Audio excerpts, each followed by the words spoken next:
me. He shook his head. That was the last words I ever heard him say. Everything she said that occurred that night does not fit anything at the scene. James Cron was the crime scene analyst. He suspected a struggle had been staged.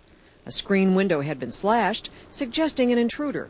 But how could an intruder leave dust undisturbed on that windowsill, or get through an outside gate that was difficult to open? I mean, could it be any worse?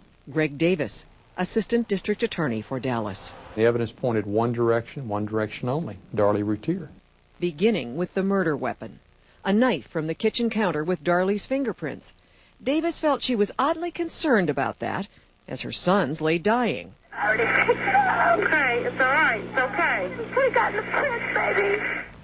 Darlie and her husband Darin spoke freely to detectives without hiring a lawyer.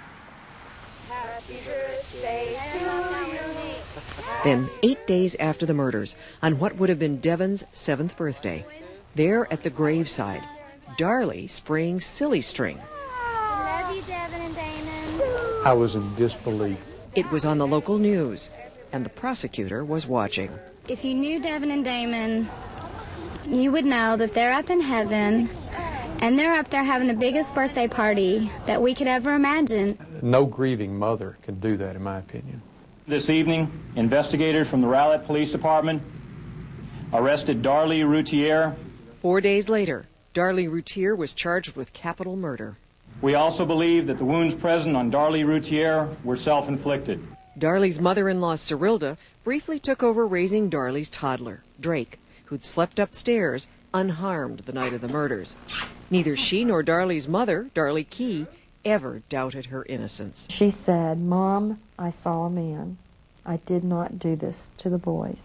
The families even mortgaged their homes to pay for lawyers when Darlie went to trial in January of 1997 in conservative Kerrville, Texas.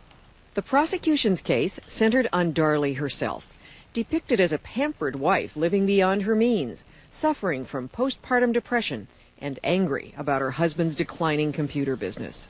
This is a woman who was used to a certain lifestyle, and she couldn't live that lifestyle the way she wanted. It was powerful stuff.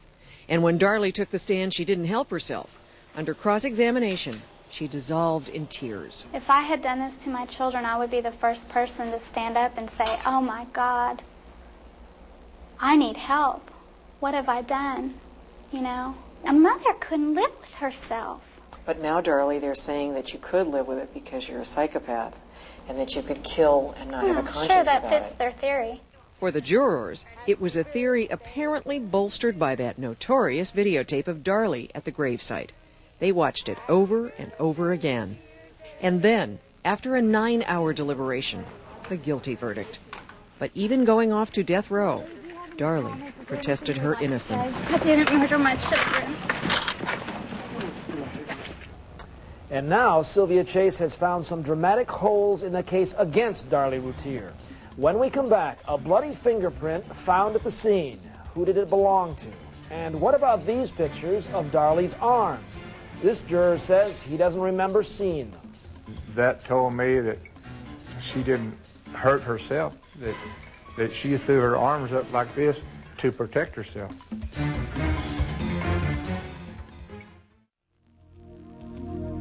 Her flesh and blood continues. Once again, Sylvia Chase. It's been 3 years since Darlie Routier was sentenced to death for the murder of her 2 sons. As we continue our story, her case takes twists and turns like a Texas tornado. New developments put doubt in the minds of people once convinced of her guilt. Just imagine being a juror who sentenced a woman to death, only to find out you just couldn't live with your decision.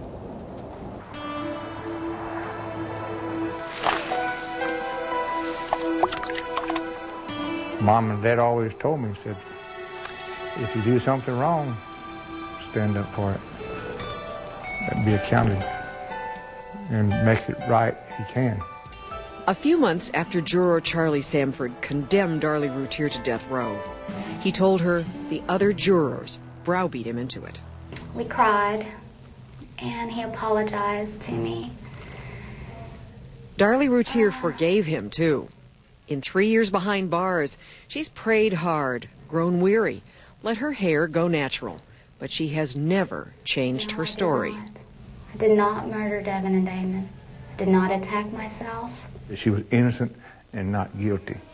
But Charlie says the jurors kept playing this tape and challenging his notion that an innocent woman could act this way. She wasn't grieving, spraying the city string and gnawing on that chewing gum. What the jury didn't see was this surveillance video of Darlie. Police had secretly taped the gravesite for hours that day. There was weeping, praying, preaching. Father made this day a birthday be a day of rejoicing. There was Darlie's sister. The silly string was her idea. The dead boys had loved it. I got you some snaps with some silly string, okay? But this video was not okay. There were questions about its legality. And when the trial judge raised them, there was a heated argument in the courtroom. The two police officers pled the Fifth Amendment. Stephen Cooper is one of Darlie's new attorneys. Wait a minute. You're saying that the police officers... Lead investigator in this case pled the Fifth Amendment and refused... About the videotape that the police department had made? Correct. Why did he do that? He was persuaded that he was exposed to criminal prosecution for his acts. And the video was never entered into evidence. The police were not charged. So the sad Darlie was never seen by the jury, and the bad Darlie got big play. He wanted to be 7. I did the only thing I knew to do to honor him and give him those wishes because he wasn't here anymore. But how do you know what you're going to do when you lose 2 children? How do you know how you're going to act? And who's to say there's a rule book to grieving? Who's to say if you don't follow these guidelines, that makes you a bad parent or that makes you a murderer? This jury was not paying enough attention to the evidence that really mattered. Such as photos of Darlie's bruises, says defense attorney Stephen Loesch. State's photo evidence, 52 series. She didn't hurt herself, that she threw her arms up like this to protect herself. That told me that she didn't do it. Charlie Samford says he never saw these pictures during the trial. The black arms? Yeah, see, they didn't show us that in the trial. We didn't see that. You see, that's impossible for me to believe. Prosecutor Greg Davis. Because, as you know, those photographs were introduced at the trial. They were available to all the jurors. Is it possible, Charlie, that the only ones that you remember are those? No, we didn't see those. Something that is put into evidence simply means that it's marked and turned in. Never means the jury sees it. Barbara Davis is a true crime writer whose book Precious Angels said Darlie was the killer. She says she never saw the photos either. It's a pretty damaging photograph in my eyes. What does it say to you? It says to me she put up one hell of a fight with somebody. She didn't do that to herself. These photos convinced Barbara Davis that Darlie Routier was innocent. I got it wrong. I believed it. I went along with the theory, and the more I found, the worse it got. And I'm thinking, how can this happen in our judicial system in America? Which brings us to Darlie's husband, Darin.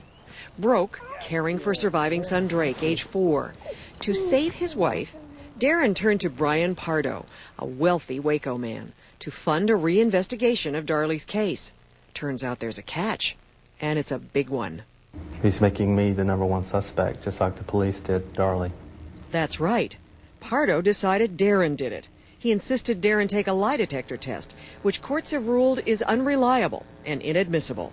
I was told that if I didn't, there would be no more money for the investigation. I did it to help Darlie. Did you yourself stab Darlie on June 6, 1996? No.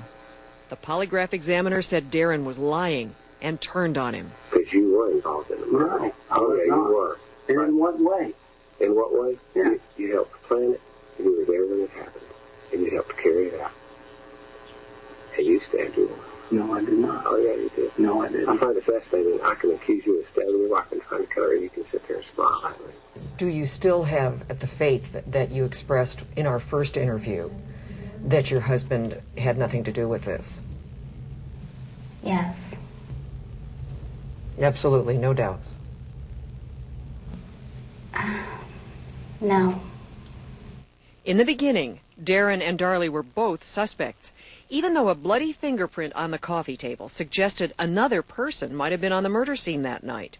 An investigator testified he couldn't identify the fingerprint, but 2020 consulted 2 veteran New York City police fingerprint experts. Retired detective Bob Lonis. Do you feel that you could make an identification with this print? Yes, I do. Retired officer Arthur Hagenlocker. I could, yes. We asked them to take a hard look at the bloody print. Did it match Darlie or Darin? The latent print does not belong to either one of those 2 people. So who else could it be? It could very well be a child's print. That's what the police investigator testified. But the problem is, the dead boys were never fingerprinted. A misfortune in the opinion of these 2 experts, both of whom found what they call points on the bloody print. 7 points, possibly an 8th, borderline, but good enough to run it through a state computerized print file for comparisons. I would run this through everything if there was 2 children killed. And you? Yes, I would. And I would keep this print on my desk, and every time someone got arrested, I would compare this against the prints every day. That's how valuable you think this print is? Yes, yes. In a Dallas courtroom last Friday, the subject was perhaps the most peculiar of all the strange developments in this case, the severely flawed transcript of Darlie Routier's 1997 trial. Court reporter Sandra Halsey's trial transcript was marked by 33,000 mistakes and missing audio tapes. But she may turn out to be the best friend Darlie Routier ever had. The flawed transcript may force the court to order a totally new trial for Darlie. I'm preparing to fight this, and I'm preparing to exonerate myself and to show my innocence. I don't know who did it, but Darlie Routier didn't do it. If it should happen that she does go to the death chamber, how will you handle that? I hope she don't, so I don't have to find out. No execution date will be set for Darlie Routier until the issue of the trial transcripts can be settled.